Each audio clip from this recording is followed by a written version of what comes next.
By now, we all know what AI is. Most of us use it every day. AI is starting to play a bigger role in our everyday lives, and that role is just getting bigger day by day. I mean, it started by just helping kids cheat in school by having AI write the essays for them so they can turn it into their teachers. To now, some people use AI as a partner because they're so lonely, they're able to tell them all their secrets and ask them for advice, and AI tells them how to live their lives. The leader in this field so far seems to be ChatGPT. ChatGPT is made by a company called OpenAI. Unless you're a technologies enthusiast or paying attention to all the owners of these AI companies, you may not know who is in charge of ChatGPT. Well, in that case, let me introduce you to Sam Altman, CEO of OpenAI. Sam was one of the co-founders of OpenAI along with Elon Musk. They started the foundation in 2015. It was meant to be a non-profit foundation, so it wasn't a company where the primary goal was to make money. Its goal was to help the public contribute to the development of artificial intelligence so we as the public can see exactly how it was being developed and we can point out any dangerous oversights they may have missed. Sam and Elon were co-chair, which means they were the two main guys in charge.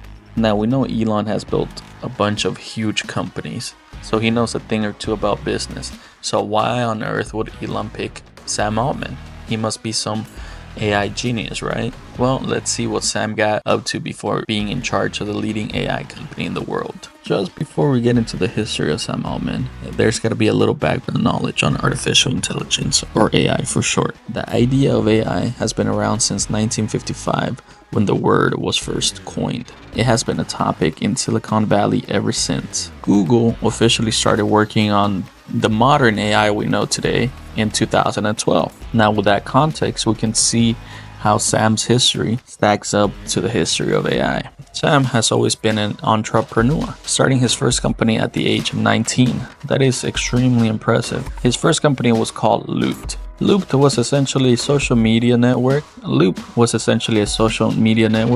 Whose main selling point was that it shared your real-time location with your friends, kinda like what Snapchat does nowadays. Throughout Loop's history, what was most noticeable about Sam as a leader was how much money he was able to raise for the company. Throughout its lifetime, Loop was able to raise $30 million, most of the money coming from Sequoia Capital and another capital company named Y Combinator. Y Combinator plays an important role in Sam's life. You'll see that later in this video. The company kept growing. It kept partnering with carriers like Boost Mobile, Sprint, and Verizon. It kept going into around 2012 when it was acquired by a company whose focus was prepaid debit cards. It was acquired for about $43 million.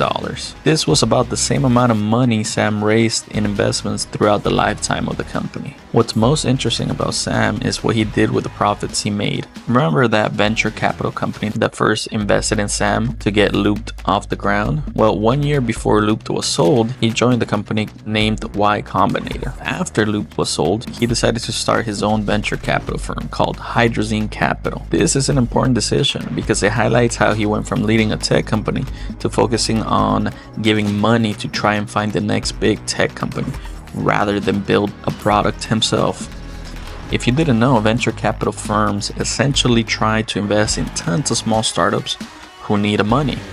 They know that over 99% of the companies will fail or will make very little money, but they're betting on that one unicorn to return billions of profits for them.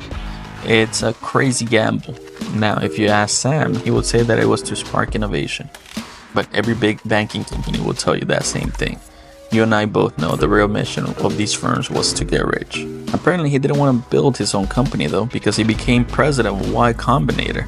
So not only did he go into venture capital where he wasn't making a product, he even gave up on his venture capital firm and decided to just go to an existing company. These patterns or behaviors of not really building anything and instead just going into already established companies will become more apparent as we learn more about Sam. Since he decided to stick around in Silicon Valley, he was able to network and kind of stay in touch with the emerging technologies of the days.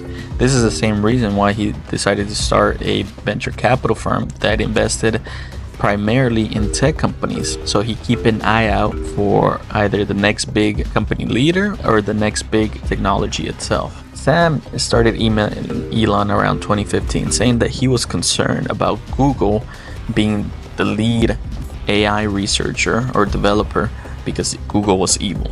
He knew that Elon shared that same concern, so he knew that Elon was the guy to contact.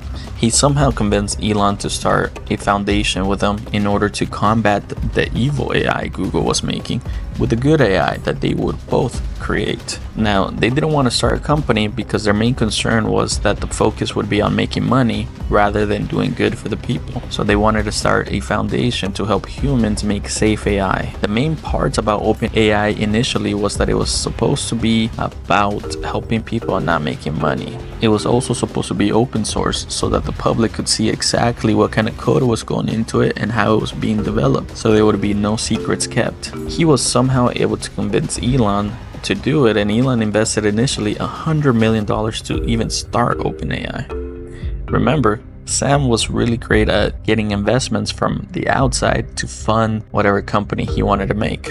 We see this play out again with Elon. He got $100 million out of him. Things started well, but just 3 years later, Sam convinced the board that Elon shouldn't have control of OpenAI because he was working on his own AI in Tesla. Again, Elon, still mission driven, agreed with Sam and that he didn't want to compromise OpenAI's mission, so he decided to leave the board of OpenAI. Now, once Elon was out, Sam wasted no time in getting his master plan into motion. He changed OpenAI from a non-profit organization to a company whose goal was just to make money. He turned it into a for-profit organization. He completely backstabbed Elon. He then partnered with Microsoft to raise another $10 billion in investment. Again, real good at convincing people to give him money. He also initially said he didn't want Google to build AI because it was too greedy and focused on making money. But now he turned around and got Microsoft to work with OpenAI, a company that's arguably bigger and more greedy than Google. So that means he was completely lying in the beginning.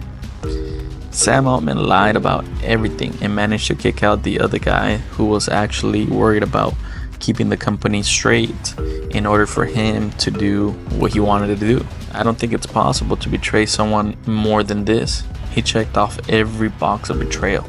He hit bingo. This is why Elon Musk decided to file a lawsuit against him in 2024. Sam Altman completely betrayed his mission statement. But Elon wasn't the only one that caught on. 30 other notable and key employees have left the company, citing concerns about Sam Altman prioritizing profits and growth over safety and AI alignment. It has even been reported that now ChatGPT is even ignoring shutdown commands. So, in conclusion, to some, it may look like Sam Altman has stayed in Silicon Valley to make connections that would help him land him into the next big company. It may look like he used those connections to get in touch with Elon Musk and convince him to build an organization to fight the evil guys at Google. Some may even say that he betrayed Elon, convinced him to leave the organization so he can take control of it, change it to a company focused on making him as rich as possible, and have control over the leading artificial intelligence technology today that will control a lot of our lives in the near future. Some may say that he never cared about the best interests of the public as long as he became one of the elites, but that's just what some people may say. This can't be the case, right?